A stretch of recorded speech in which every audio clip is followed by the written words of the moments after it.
Hello learners, आपका स्वागत है एक बार फिर से learn eco magic with Arif Shibli में। हम यहाँ पर यूजीसी नेट जेआरएफ पेपर 1 की तैयारी कर रहे हैं। यहाँ पर पेपर 1 की यूनिट 2 चल रही है, रिसर्च एप्टीट्यूड, जिसका हमारा लेक्चर नंबर 2 है ये। हम यहाँ पर पढ़ रहे हैं कि रिसर्च एप्टीट्यूड क्या, हमारा जो पहला लेक्चर था हमने उसमें कवर किया था कि रिसर्च एप्टीट्यूड क्या है, उसके क्या ऑब्जेक्टिव्स हैं, उसकी क्या कैरेक्टरिस्टिक्स हैं। अब हम यहाँ पर लेक्चर 2 में पोस्ट पॉजिटिविस्टिक अप्रोच और पॉजिटिविस्टिक अप्रोच क्या होती है उसको हम कवर करेंगे।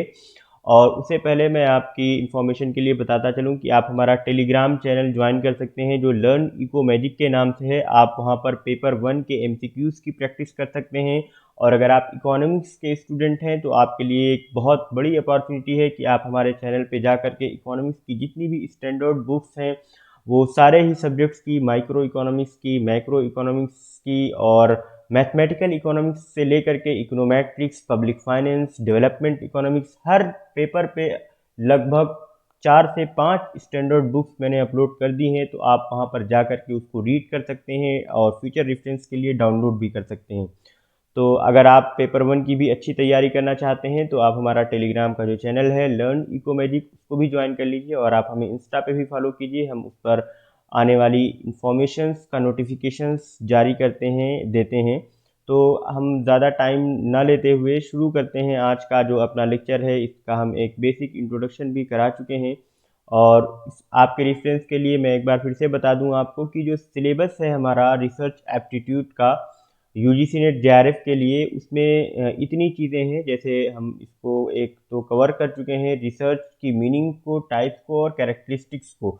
आज हम कवर करेंगे positivism and post positivistic approach को। दिन आने वाले टाइम में हम मेथड ऑफ रिसर्च क्या है, स्टेप्स ऑफ रिसर्च क्या हैं, उसकी क्या टाइप्स होती हैं, थेसिस क्या होती है, आर्टिकल राइटिंग किसे कहते हैं और फिर उसका क्या फॉर्मेट रहता है, रेफरेंसिंग की स्टाइल क्या होती है, आईसीटी का एप्लीकेशन कैसे करते हैं रिसर्च में, एंड लास्ट में कि रिसर्च एथिक्स क्या होती है। तो ये सारी चीज़ें हम डिटेल में डिस्कस करेंगे। मैंने यहाँ पे एक टेंटेटिव शेड्यूल दे रखा है कि हम इन सब चीज़ों को या इस पूरी यूनिट को किस तरह से कवर कर रहे होंगे। हम पहला लेक्चर अपना अपलोड कर चुके हैं अपने यूट्यूब चैनल पे। अगर आपने वो ना देखा हो तो आप जा कर के देख लीजिए कि रिसर्च क्या होती है, उसकी मीनिंग क्या है, उसकी डिफिनेशन क्या है, उसके क्या ऑब्जेक्टिव्स हैं, रिसर्च की कैरेक्टरिस्टिक्स क्या हैं। आज हम डिस्कस करेंगे पॉजिटिविज्म एंड पोस्ट पॉजिटिविज्म की जो अप्रोच है रिसर्च को लेकर के वो क्या रहती है या क्या होती है। और फिर आने वाले टाइम में हम इसी तरह से पूरा सिलेबस कवर करेंगे, types of research, step, thesis and application of ICT and research aptitude और एथिक्स वगैरह क्या होता है। तो इन डिटेल हम एनालिसिस करेंगे इसका और पढ़ेंगे कि क्या होता है, ताकि हमारी जो एग्ज़ाम की प्रिपरेशन है वो अच्छी हो सके और हम एग्ज़ाम में जो 5 क्वेश्चन आते हैं रिसर्च एप्टीट्यूड के वो पूरे के पूरे हासिल करने और यानी करेक्ट हो जाए हमारे पांचों क्वेश्चन। तो उस तरह से हमारे 10 नंबर हो जाएंगे और ये पेपर 1 में बहुत हेल्प करेगा। अगर आप मेरे ये सारे लेक्चर्स फॉलो करते हैं तो आप अच्छा परफॉर्म कर सकते हैं। उसके अलावा आप सेल्फ स्टडी पर भी फोकस करिए, रोज़ पढ़ाई कीजिए, प्रैक्टिस कीजिए ज़्यादा से ज़्यादा एमसीक्यूज़ की। तो गाइज हम शुरू करते हैं। पॉजिटिविस्टिक और पोस्ट पॉजिटिविस्टिक अप्रोच क्या होती है रिसर्च की। लेकिन उससे पहले हम देखेंगे कुछ टर्म्स को और कॉन्सेप्ट्स को जो रिलेटेड हैं इन अप्रोचेस से, पोस्ट पॉजिटिविस्टिक और पॉजिटिविस्टिक अप्रोचेस से, जिनका समझना हमारे लिए बहुत ज़रूरी है। और रिसर्च की अप्रोच में ये टर्म्स बहुत ज़्यादा यूज़ होते हैं और इवन कई बार एग्ज़ाम्स में भी पूछ लेता है कि ये इन टर्म्स की मीनिंग क्या है या ये टर्म्स क्या शो करते हैं। तो जो हमारा पहला टर्म है मेटाफिजिक्स, तो मेटाफिजिक्स बेसिकली बताता है या शो करता है एक ऐसे पोर्शन को या एक ऐसे एरिया ऑफ फिलॉसफी को या ऐसे एरिया ऑफ नॉलेज को जो रिप्रेजेंट करता है एब्स्ट्रैक्ट कॉन्सेप्ट्स को। यानी कि जो हमारे एब्स्ट्रैक्ट कॉन्सेप्ट्स हैं जैसे कि बीइंग हो गया, नोइंग हो गया, आइडेंटिटी हो गई, टाइम हो गई, स्पेस हो गया, ठीक है। तो ये सारी चीज़ें जो रिप्रेजेंट करता है वो मेटाफिजिक्स कहलाता है। यानी कि जो मेटाफिजिक्स एक ऐसी ब्रांच है, एक ऐसा एरिया ऑफ फिलॉसफी है जो रिप्रेजेंट करता है एब्स्ट्रैक्ट कॉन्सेप्ट्स को। तो कभी भी अगर एब्स्ट्रैक्ट कॉन्सेप्ट ये टर्म आप इसको याद रखें, की वर्ड है एब्स्ट्रैक्ट कॉन्सेप्ट्स। जब भी आप बात करेंगे कि एब्स्ट्रैक्ट कॉन्सेप्ट्स क्या होते हैं तो आप समझ जाइएगा कि यहाँ पे मेटाफिजिक्स की बात हो रही है, यहाँ पे मेटाफिजिकल स्टडीज़ की बात चल रही है।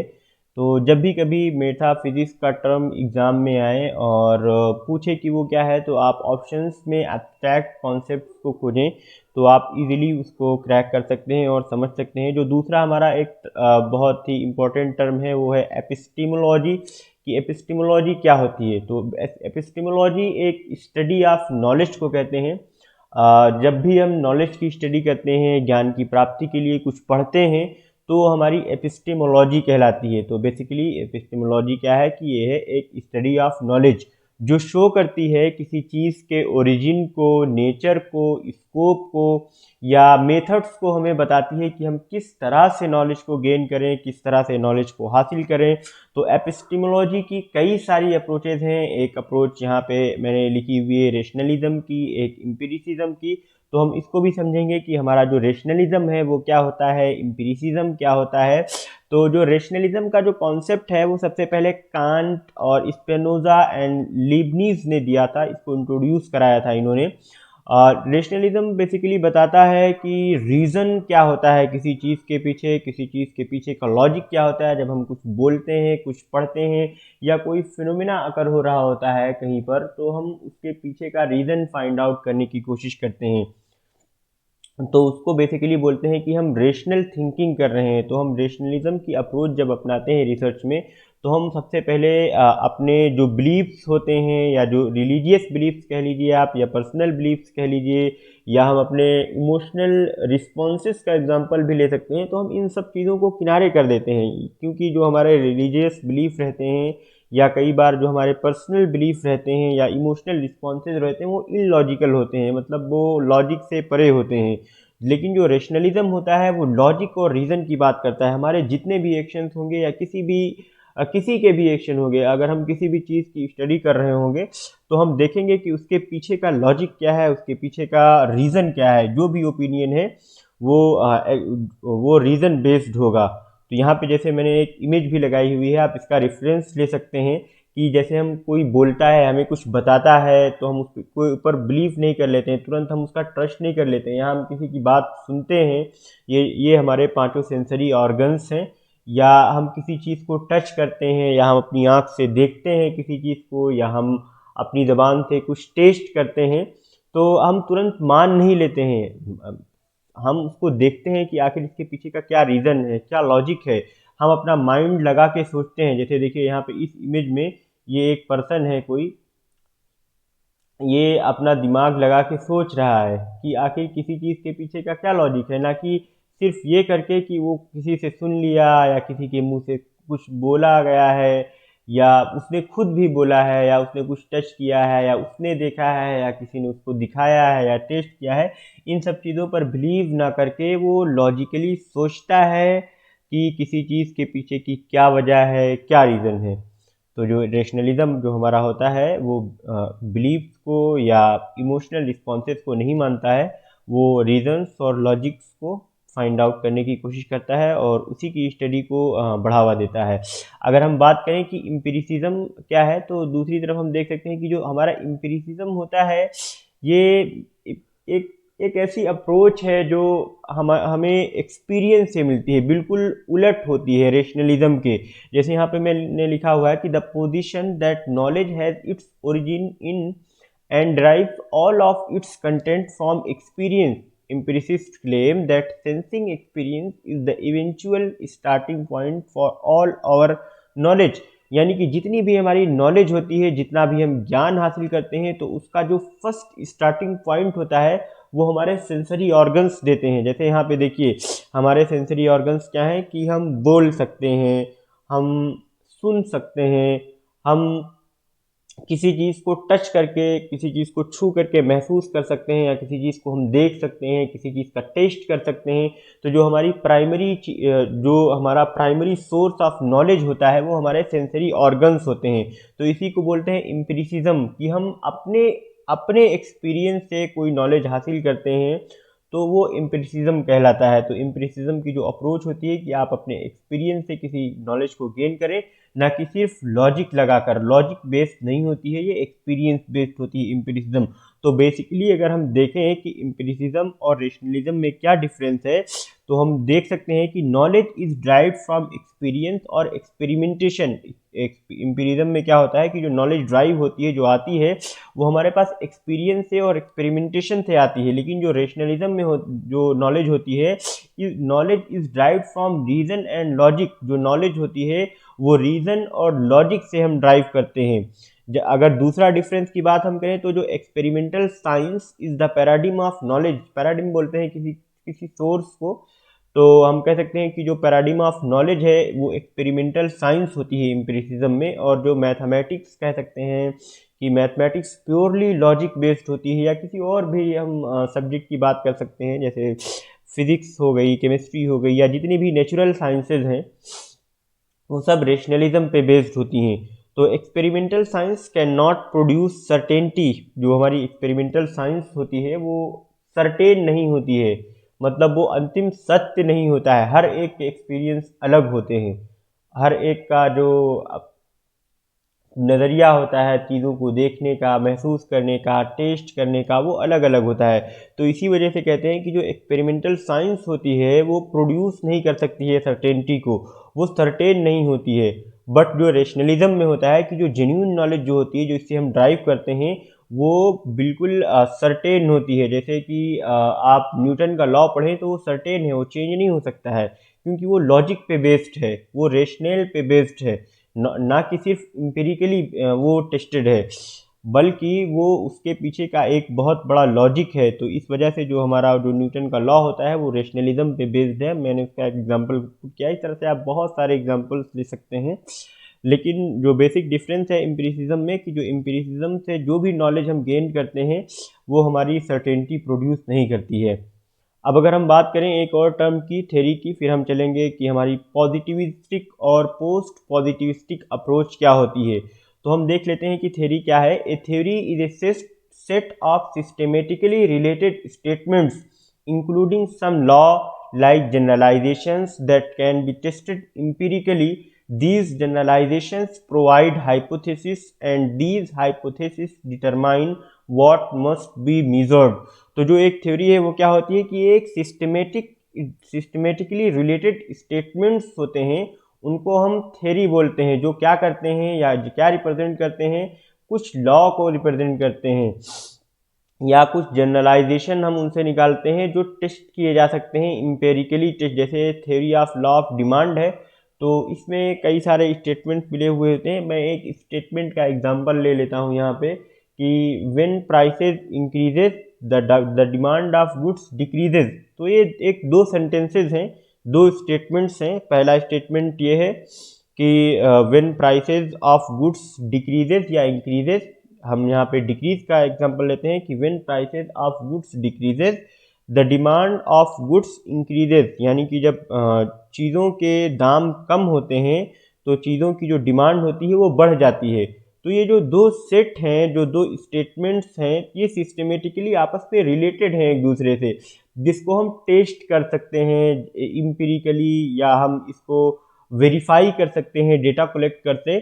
तो ये हमारी थ्योरी कहलाएगी। तो जितने भी अगर कुछ सिस्टमेटिकली रिलेटेड स्टेटमेंट्स हैं 4-5, जिनको हम टेस्ट कर सकते हैं इम्पीरिकली, जो हमारे एक तरह से लॉ भी कहलाते हैं, जिनको हम जनरलाइज भी कर सकते हैं, तो जो हमारी होगी वो थ्योरी कहलाएगी। एक बार फिर से आप पढ़ लीजिए।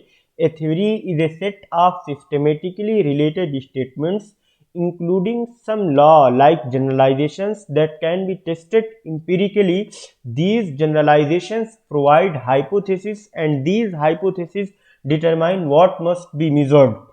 अब हम चलते हैं कि रिसर्च पैराडिम क्या होती है, रिसर्च अप्रोच क्या होती है। तो हम देखेंगे कि अभी जैसे मैंने बताया था यहाँ पे कि a paradigm is a model of functions and inter relationship of a process, a way of thinking about something and how to study it. जो पैराडिम होता है वो बताता है कि हम किसी चीज़ को, किसी सब्जेक्ट को, किसी कॉन्सेप्ट को किस तरह से पढ़ें, किस तरह से देखें, उसके बारे में हम किस तरह से सोचें। तो जो रिसर्च पैराडिम है बेसिकली वो 2 टाइप्स के होते हैं, जो रिसर्च को हम 2 तरह से देख सकते हैं।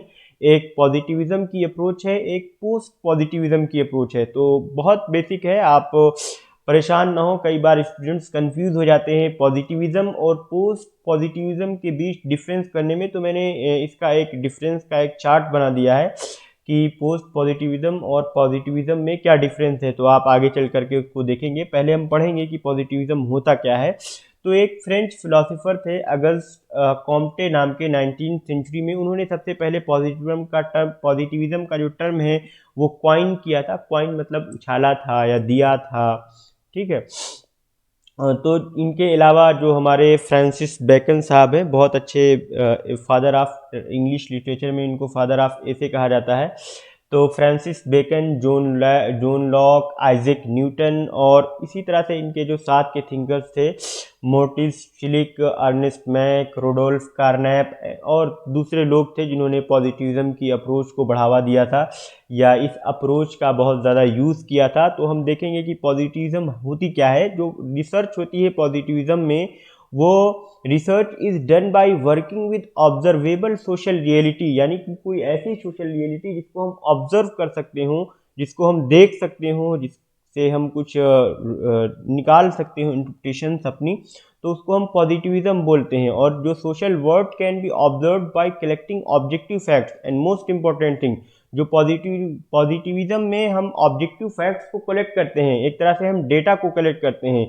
हम कुछ भी कोई भी कॉन्सेप्ट अगर हम पढ़ रहे हैं, जैसे मैंने यहाँ पे लॉ ऑफ डिमांड का एक कॉन्सेप्ट बताया था, तो लॉ ऑफ डिमांड से रिलेटेड हम डेटा कलेक्ट कर सकते हैं, चीज़ों के प्राइसेस को कलेक्ट कर सकते हैं कि मान लीजिए एक पार्टिकुलर 2010 में एक मोबाइल का दाम 10,000 रुपये था, लेकिन 2015 में 5,000 रुपये था। तो जब 2010 में मोबाइल की क्या डिमांड थी और 2015 में मोबाइल की क्या डिमांड थी, तो एक डेटा के थ्रू हम उसको टेस्ट कर सकते हैं, बता सकते हैं।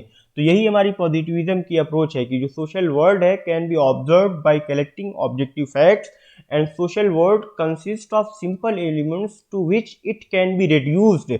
If two people do research they will come up with same conclusion. यानी अगर हम कुछ सेम डेटा के साथ रिसर्च करें, तो चाहे 2 लोग करें या 10 लोग करें, वो सेम रिजल्ट आपको देगा। अगर लॉ ऑफ डिमांड ट्रू है तो वो ट्रू है। अगर प्राइसेस कम होते हैं गुड्स के और डिमांड बढ़ती है प्राइसेस के कम होने से, तो वो हमेशा होगा। ये हमेशा एक यूनिवर्सल ट्रूथ बन जाता है एक तरह से। उसके कुछ यूनिवर्सल ट्रूथ नहीं कह सकते हैं, कुछ एक्सेप्शंस हो सकते हैं, लेकिन वो हमेशा ट्रू रहती है। तो इसमें हम जनरलाइजेशंस बना सकते हैं। जनरलाइज कहते हैं कि यानी कि एक सिचुएशन अगर एक जगह कोई चीज़ एप्लीकेबल है, तो शायद दूसरी जगह या दूसरी प्लेस पे ही वैसी ही कंडीशन प्रोवाइड कराई जाए, तो वो अप्लाई होंगी वहाँ पे, तो हम जनरलाइज कर सकते हैं। तो जो द टर्म पॉजिटिविस्ट है has no negative connotation in philosophy. Positivism mainly adheres to the idea that factual knowledge gained through observation, senses and measurement is trustworthy।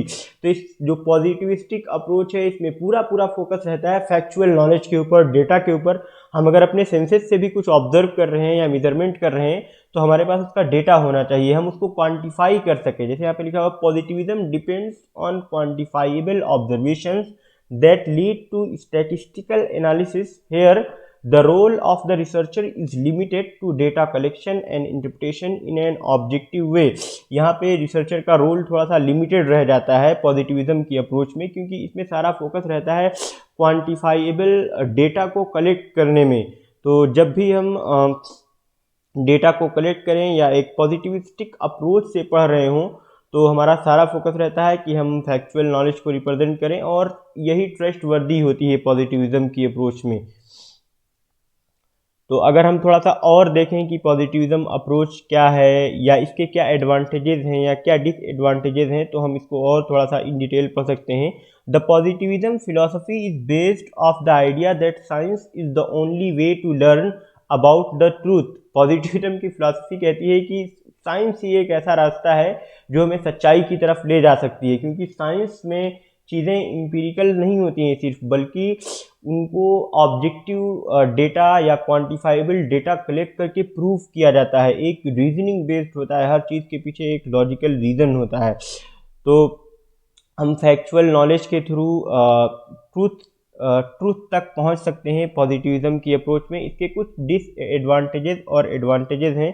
तो हम पहले एडवांटेजेस देखेंगे कि पॉजिटिविज्म के क्या एडवांटेजेस हैं। तो ये सबसे पहला इसका एडवांटेज ये है कि ये एक क्वांटिटेटिव अप्रोच है। इसमें साइंटिफिक अजम्पशंस को हम बना सकते हैं, क्रिएट कर सकते हैं, और इसमें एक वेल डिफाइंड स्ट्रक्चर होता है, कुछ रूल्स होते हैं, कुछ लॉज होते हैं जो फॉलो किए जाते हैं।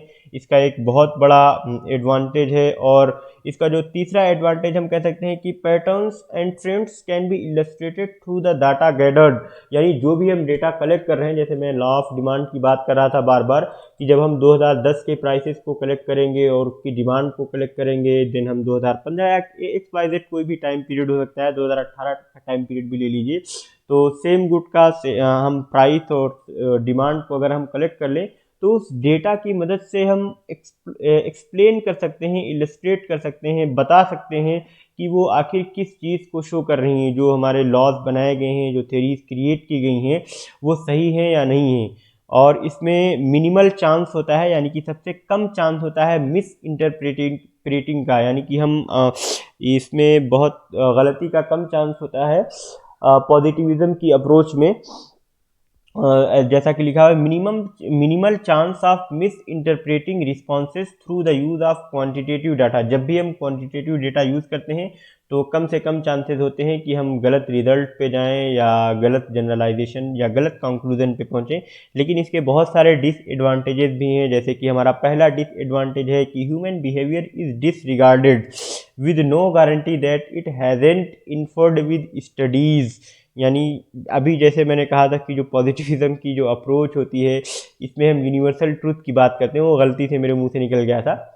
यूनिवर्सल ट्रूथ कभी नहीं होता है, कभी भी नहीं, किसी भी यूनिवर्सल ट्रूथ पॉजिटिविज्म अप्रोच में जैसे हमने कुछ डेटा आइडेंटिफाई किया है तो उसके कुछ कई सारे एक्सेप्शंस भी हो सकते हैं। जैसे लॉ ऑफ डिमांड की हम बात करते हैं, उसमें भी कई सारे एक्सेप्शंस हैं कि कई सारी चीज़ों के जब प्राइसेस घटते हैं तो उसकी डिमांड नहीं बढ़ती है, या कई सारी चीज़ों के प्राइसेस जब बढ़ जाते हैं तो उसकी डिमांड और ज़्यादा बढ़ जाती है, क्योंकि वो चीज़ें फैशन में होती हैं, तो उसके कुछ एक्सेप्शंस होते हैं।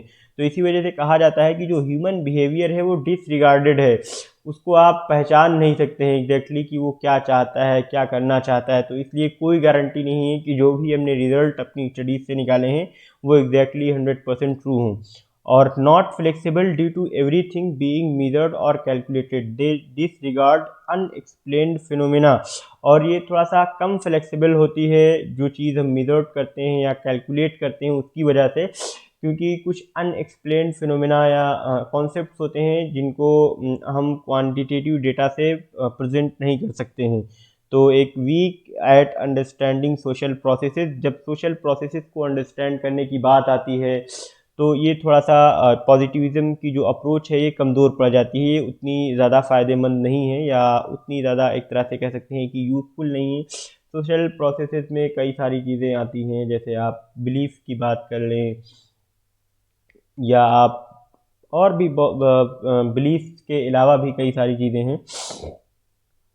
अब चलते हैं हम पोस्ट पॉजिटिविज्म की अप्रोच की तरफ, कि हमारी पोस्ट पॉजिटिविज्म की अप्रोच है वो क्या है। हमने यहाँ पे तो पढ़ लिया कि पॉजिटिविज्म क्या है, पोस्ट पॉजिटिविज्म की अप्रोच की तरफ चलते हैं। जैसे कि हमने पॉजिटिविज्म में पढ़ा कि ये एक क्वांटिटेटिव डेटा पे बेस्ड होती है, ऑब्जेक्टिव होती है, तो इसके बिल्कुल उलट जो हमारी पोस्ट पॉजिटिविज्म की अप्रोच होती है ये एक्सटर्नल रियलिटी को शो करती है। जैसे meaning is the interaction of external reality and internal perception mediation. Some thoughts, constructs, etc. cannot be observed directly but can be inferred from observational data। जैसे अब मैं बता रहा था कि ना आप किसी की थॉट्स को डेटा में नहीं रिप्रेजेंट कर सकते हैं। जैसे आप यहाँ पे बात कर रहे थे हम कि weak at understanding social processes, जो हमारी पॉजिटिविज्म की जो अप्रोच होती है वो सोशल प्रोसेसेस को समझने में थोड़ी सी वीक होती है। लेकिन जो पोस्ट पॉजिटिविज्म की अप्रोच है इसमें ऐसा नहीं होता है, हम सोशल प्रोसेसेस को इसमें हम रीड कर सकते हैं, उसकी स्टडी कर सकते हैं। जैसे सोशल प्रोसेस क्या होते हैं, सोसाइटी की थॉट क्या है, सोसाइटी किस तरह की बनी हुई है, ठीक है। तो वहाँ पे हम ऑब्जर्वेशनल डेटा कलेक्ट करके उसकी स्टडी कर सकते हैं और अपने कुछ जो जनरलाइजेशंस हैं उनको भी बना सकते हैं।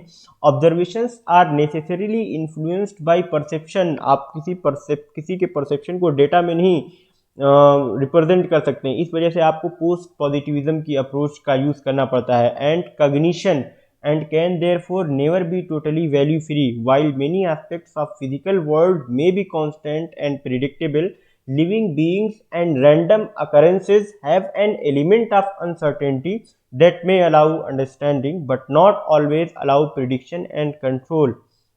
तो जो हमारी पोस्ट पॉजिटिविज्म की अप्रोच होती है वो बेसिकली शो करती है कि हम किसी कोई फिनोमेना है या कोई स्टडी है तो उसमें हम थॉट्स के प्रोसेस के थ्रू या अपने ऑब्जर्वेशन के थ्रू किस तरह से हम उसकी स्टडी कर सकते हैं। जैसे मैंने यहाँ पे एक बेसिक डिफरेंस दिया हुआ है अंडरस्टैंडिंग के लिए कि पॉजिटिविज्म और पोस्ट पॉजिटिविज्म की अप्रोच में जो बेसिक डिफरेंस होता है वो क्या होता है।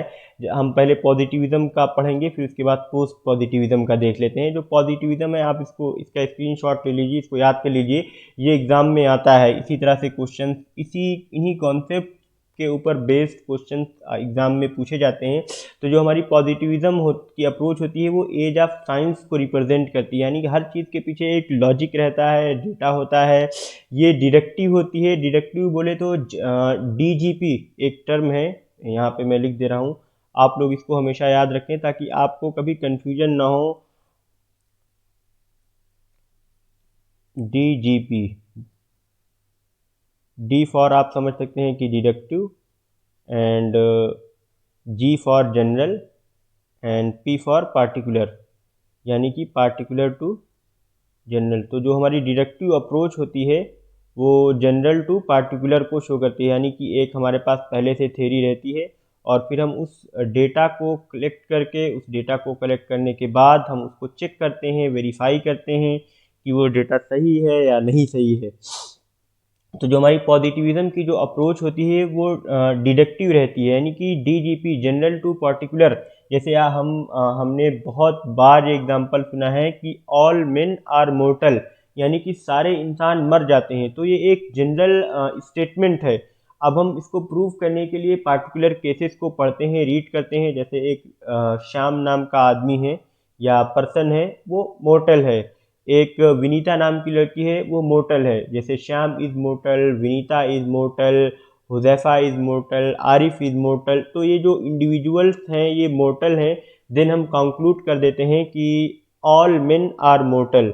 तो जो हमारा डिडक्टिव अप्रोच है इसी तरह से होती है कि जो जनरल टू पार्टिकुलर की तरफ जाती है, यानी कि DGP एक ये शॉर्ट टर्म है, आप इसको हमेशा याद रखें, DGP deductive general to particular. तो जो हमारी पॉजिटिविज्म की अप्रोच होती है वो डिडक्टिव रहती है।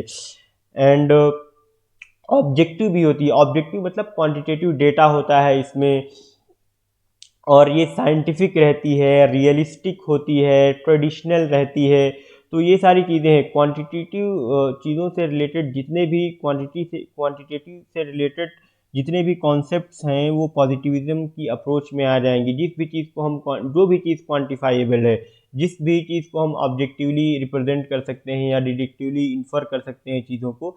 लेकिन अगर हम पोस्ट पॉजिटिविज्म की बात करें, जिसने पॉजिटिविज्म की अप्रोच को बहुत ज़्यादा क्रिटिसाइज़ किया है, तो ये सारी चीज़ों को लेकर के चलती है। मॉडर्न अप्रोच जो साइंस की अप्रोच है वो उसको मानती तो है, एक्सेप्ट तो करती है, लेकिन वो इंटरप्रिटिविज्म को जो इंटरप्रिटेशंस होती हैं उनको भी एक्सप्लेन करती है, बताती है कि हम सब कुछ डेटा से नहीं एक्सप्लेन कर सकते हैं। हम किसी की थॉट्स को के बारे में स्टडी करना चाहें, किसी के परसेप्शन के बारे में स्टडी करना चाहें, या बेसिकली क्वालिटेटिव, जैसे कि हम पढ़ना चाहें कि किसी की अंडरस्टैंडिंग कितनी अच्छी है, तो क्या हम क्वांटिटेटिव डेटा कलेक्ट कर सकते हैं, बता सकते हैं कि ये फलाना इंसान इतने किलो की समझ रखता है? ऐसा नहीं कह सकते हैं। तो इसी वजह से हमें पोस्ट पॉजिटिविज्म की अप्रोच अपनानी पड़ती है जो इंडक्टिव होती है। इंडक्टिव और डिडक्टिव, इसमें भी कई लोगों को कन्फ्यूजन होता है, तो इस वजह से मैं एक यहाँ पे टर्म दे दिया हूँ DGP। आप DGP को याद रखें, जनरल टू पार्टिकुलर, और इंडक्टिव के लिए आप याद रखें IPG।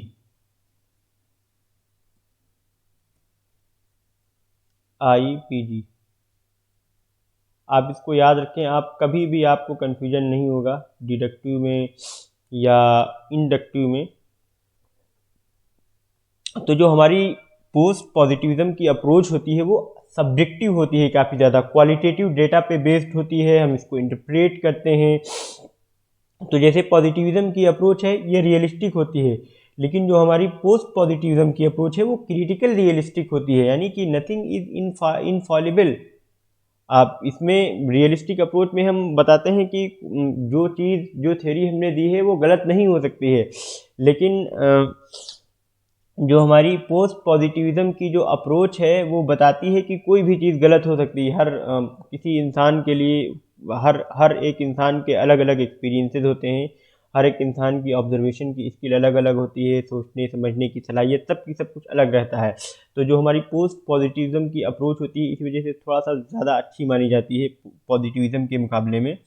तो इसी वजह से कहते हैं कि जो हमारी पोस्ट पॉजिटिविज्म की अप्रोच है वो क्रिटिकल रियलिस्टिक को शो करती है, जो बताती है कि नथिंग इज इनफॉलेबल, कुछ भी ऐसा नहीं है जो गलत ना हो सकता हो। तो ये ट्रेडिशनल होती है, ये न्यू फॉर्म होती है। ट्रेडिशनल बोले तो ये एज ऑफ साइंस को रिप्रेजेंट करती है यहाँ पे। तो ये हमारा बेसिक डिफरेंस हो गया। आप इसका स्क्रीनशॉट ले सकते हैं या अपने नोट्स में इसको ज़रूर लिख लें, इस डिफरेंस को, कि पॉजिटिविज्म और पोस्ट पॉजिटिविज्म में क्या डिफरेंस है। हम चलते हैं अपनी नेक्स्ट स्लाइड की तरफ। इसमें दो तीन चीज़ें और हैं और जो मैं आपको बता दूं, फिर ये हमारा जो पोस्ट पॉजिटिविज्म और पॉजिटिविज्म का लेक्चर है इसमें दो तीन टर्म हैं जिसको आप हमेशा याद रखें, एग्जाम्स में बहुत पूछा जाता है कि एपिस्टिमोलॉजी क्या होती है। एपिस्टिमोलॉजी वैसे आप समझ चुके हैं कि एक थ्योरेटिकल फ्रेमवर्क होता है, ये एक वे ऑफ थिंकिंग, ये एक नॉलेज होती है जिसको यहाँ पे मैंने लिखा हुआ है, आप देख लीजिए एक बार फिर से कि क्या होता है इसमें। एपिस्टिमोलॉजी किस चीज़ को कहते हैं। जैसे एपिस्टिमोलॉजी क्या है, ये एक स्टडी ऑफ नॉलेज है जो ये बताती है कि किसी चीज़ का ओरिजिन कैसे हुआ, नेचर क्या है, उसकी क्या कैरेक्टरिस्टिक्स हैं, उसकी क्या क्वालिटीज़ हैं। तो ये जो हमारी एपिस्टिमोलॉजी है ये एक पूरा थ्योरेटिकल फ्रेमवर्क देती है किसी लिटरेचर का या किसी रिसर्च प्रैक्टिस का। और जो हमारी ऑन्टोलॉजी होती है ये nature of reality and knowledge को बताती है कि जो हमारी एजम्पशंस हैं उनका क्या नेचर है, उनकी क्या रियलिटी है, क्या नॉलेज है। तो जो हमारी ऑन्टोलॉजी है वो नेचर को बताती है, रियलिटी जो nature of reality and knowledge को शो करती है। जो भी एजम्पशन हम बनाते हैं किसी भी रिसर्च को लेकर के, उसका जो नेचर क्या ऑफ रियलिटी क्या है और उसका क्या नॉलेज है उसको शो करती है। तो लेकिन जो हमारी जो एपिस्टेमोलॉजी है वो थ्योरेटिकल फ्रेमवर्क को शो करती है। एंड जो एक्सियोलॉजी है वो हमारी वैल्यूज़ को बताती है, हमारे एथिकल प्रिंसिपल्स को बताती है। यहाँ पे मैंने कुछ अप्रोचेज और लिखी हुई हैं पॉजिटिविज्म और पोस्ट पॉजिटिविज्म के अलावा, जैसे positivistic and post positivist paradigm, constructivist interpretive paradigm, transformative and emancipatory paradigm and post colonial indigenous research paradigm, interpretive paradigm and verstehen paradigm. आप इसको पढ़ लीजिएगा, अगर इसमें आपको कुछ समझ में ना आए तो आप कमेंट बॉक्स में पूछ सकते हैं या मैंने पर्सनल नंबर अपना दिया हुआ है उसमें आप पूछ सकते हैं।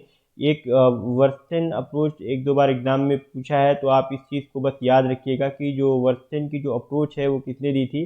तो जो एक जर्मन सोशियोलॉजिस्ट थे वो मैक्स वेबर नाम के, इन्होंने वर्स्टेहन की जो अप्रोच थी वो उसको इंट्रोड्यूस कराया था, उसको दिया था। तो गाइस बस इतना ही है। अगर इन अप्रोचेज़ में कुछ ना समझ में आए तो आप मुझे बता दीजिएगा, मैं एक अलग वीडियो बना दूंगा इसकी। तो थैंक्स फॉर वॉचिंग। एक बार हम रीकैप कर लेते हैं कि हमने क्या क्या सीखा है। तो आज का जो हमारा लेक्चर था positivistic and post positivistic approach में, हमने इसमें कुछ टर्म्स जाने जैसे मेटाफिजिक्स क्या होती है, एपिस्टेमोलॉजी क्या होती है। जैसे मेटाफिजिक्स एब्स्ट्रैक्ट कॉन्सेप्ट को शो करती है, जो एपिस्टेमोलॉजी होती है वो स्टडी ऑफ नॉलेज को बताती है। रैशनलिज्म जो होता है वो हमारा लॉजिक और रीज़न के ऊपर बेस्ड होता है। जो हमारी एम्पिरिसिज्म की अप्रोच होती है वो एक्सपीरियंस बेस्ड होती है। एंड जो हमारी थ्योरी होती है वो कुछ सिस्टमेटिकली रिलेटेड स्टेटमेंट्स को शो करती है जिनको हम एम्पिरिकली टेस्ट कर सकते हैं। एंड हमारे रिसर्च जो पैराडिम्स हैं, रिसर्च पैराडिम बोले तो ये आप इस पैराडिम से कभी कंफ्यूज ना हो कि a paradigm is a model of functions and inter relationship of a process, a way of thinking about something and how to study it. यानी किसी प्रोसेस को या किसी चीज़ को किस तरह से हम सोचें, कैसे पढ़ें, तो उसको बोलते हैं रिसर्च पैराडिम। तो रिसर्च पैराडिम दो तरह की हमने यहाँ पे डिस्कस की, एक पॉजिटिविज्म एक पोस्ट पॉजिटिविज्म की। जो पॉजिटिविज्म की अप्रोच होती है वो डिडक्टिव रहती है, ऑब्जेक्टिव रहती है, इसमें क्वांटिफाइबल डाटा होता है, ये साइंटिफिक रहती है, रियलिस्टिक होती है, ट्रेडिशनल होती है। और जो पोस्ट पॉजिटिविज्म वाली ये जो अप्रोच है ये मॉडर्न अप्रोच है, इंटरप्रिटिविज्म वाली है, इंडक्टिव होती है, सब्जेक्टिव होती है, क्वालिटेटिव होती है, इंटरप्रिटेटिव होती है। एंड इसमें क्रिटिकल रियलिस्टिक को हम शो करते हैं, जो ये बताती है कि नथिंग इज इनफॉलिबल। ये एक न्यू फॉर्म को शो करती है, यानी ट्रेडिशनल और मॉडर्न को दोनों को साथ में लेके चलती है। और आप डिडक्टिव और इंडक्टिव को याद रखने के लिए दो टर्म है डीजीपी और आईपीजी, इनको याद रखें। डीजीपी का फुल फॉर्म होता है deductive general to particular and IPG inductive particular to general, DGP IPG. और दो टर्म्स और कुछ टर्म्स बताई थी जो रिसर्च मेथोडोलॉजी कहलाती है। एक एपिस्टेमोलॉजी, एपिस्टेमोलॉजी हमको थ्योरेटिकल फ्रेमवर्क देता है, जो ऑन्टोलॉजी होती है वो अजम्पशंस के नेचर ऑफ रियलिटी और नॉलेज क्या है उसको बताता है, और जो एक्सियोलॉजी होती है वो हमारी वैल्यूज़ को और एथिकल प्रिंसिपल्स को शो करता है। तो guys thank you so much for watching and what's coming in next video. तो हम नेक्स्ट वीडियो में शुरू करेंगे कि रिसर्च के क्या टाइप्स होते हैं, कितने तरह की रिसर्च होती है, तो इन डिटेल हम पढ़ेंगे। तो आप सबसे रिक्वेस्ट है, दरख्वास्त है कि आप सब लर्न इको मैजिक चैनल को लाइक कर लें और अगले लेक्चर्स का नोटिफिकेशन पाने के लिए इसको सब्सक्राइब कर लें, और जो बेल आइकन है उसको भी बता दें, उसको भी दबा लें ताकि आपको नोटिफिकेशन मिल जाए। और कमेंट करके ज़रूर बताएं कि आपको ये लेक्चर कैसा लगा, आप और किन किन टॉपिक्स पे लेक्चर चाहते हैं, तो मैं उनके ऊपर भी लेक्चर बना दूंगा। और अपने दोस्तों के साथ ज़्यादा से ज़्यादा शेयर करें, क्योंकि एक बहुत फेमस फ्रेज़ है कि शेयरिंग इज़ केयरिंग। आप जितना ज़्यादा शेयर करेंगे उतना ज़्यादा लोगों की केयर करेंगे। नॉलेज कभी बांटने से घटती नहीं है। तो लाइक शेयर एंड सब्सक्राइब, और जो हमारा टेलीग्राम का चैनल है उसको ज्वाइन करना ना भूलें। वहाँ पे आप 10 MCQs डेली, अभी रिसर्च एप्टीट्यूड के MCQs चल रहे हैं, तो आप रिसर्च एप्टीट्यूड के MCQs की प्रैक्टिस कर सकते हैं।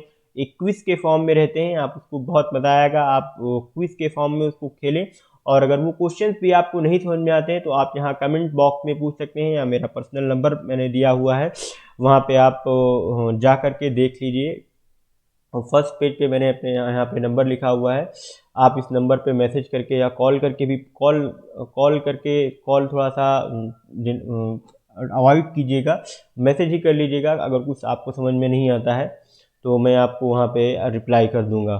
तो थैंक यू फॉर वॉचिंग, मिलते हैं आपसे हम नेक्स्ट वीडियो में टाइप्स ऑफ रिसर्च में। Thank you so much.